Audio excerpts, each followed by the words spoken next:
ഇപ്പൊ ഞാൻ പറഞ്ഞല്ലോ മിമിക്രി ചെയ്ത പിന്നെയാണ് നമുക്ക് ഡബിങ്ങിൽ കുറെ അവസരങ്ങൾ കിട്ടിയത്. ഇപ്പൊ ഈ അടുത്ത് കുറെ സിനിമകളുടെ ഭാഗമാകാൻ കഴിഞ്ഞു. നിങ്ങൾ അന്വേഷിപ്പിൻ കണ്ടെത്തും എന്ന സിനിമ നിങ്ങൾ കണ്ടിട്ടുണ്ടാവും അല്ലേ?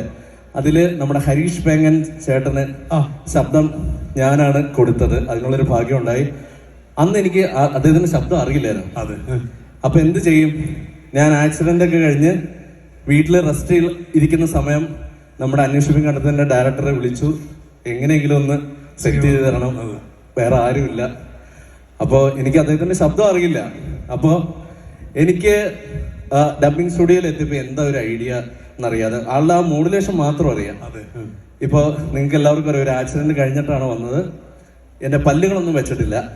അത് ഞാൻ പറയാം. അത് ശരിക്കും പറഞ്ഞാല് പുള്ളിയുടെ ഇപ്പം ഈ കാണുന്നതെല്ലാം റീകൺസ്ട്രക്റ്റഡ് ആണ്.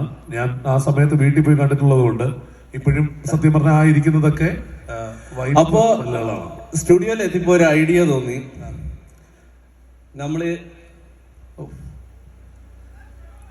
ഈ രണ്ട് പല്ലുകളും കൂടെ ഊരി മാറ്റിയ ശേഷമാണ് ഞാൻ ആ പടത്തിൽ ഡബ് ചെയ്തത്. അതെന്താന്ന് വെച്ചാൽ ഈ സൗണ്ട് ഇപ്പൊ ഹരീഷ് പേങ്ങൻ ചേട്ടന്റെ തിരിച്ചറിയാത്തവർക്ക് ഫോട്ടോ ഒന്ന് കൊടുക്കാം. ഇതാണ് നമ്മുടെ ഹരീഷ് പേങ്ങൻ ചേട്ടൻ. ഇപ്പൊ ഈ ചേട്ടന്റെ ശബ്ദം ഞാൻ പല്ല് ഊരി വെച്ചേട്ടൻ എന്റെ സൗണ്ടിൽ സംസാരിച്ചപ്പോ നമ്മുടെ ഹരീഷ് പേങ്ങൻ ചേട്ടന്റെ സൗണ്ട് ഇതിങ്ങനെയാണെന്നുണ്ട്. എട സാബു എട കുളം പിടിക്കാത്തവനെ എന്നറിയാൻ വന്നതല്ല ഞാൻ കുഞ്ഞു. അപ്പൊ സെറ്റ് എന്റെ അമ്മോട് പറ്റില്ല. അപ്പൊ സെറ്റ്. Thank you. അങ്ങനെയാണ് ഞാൻ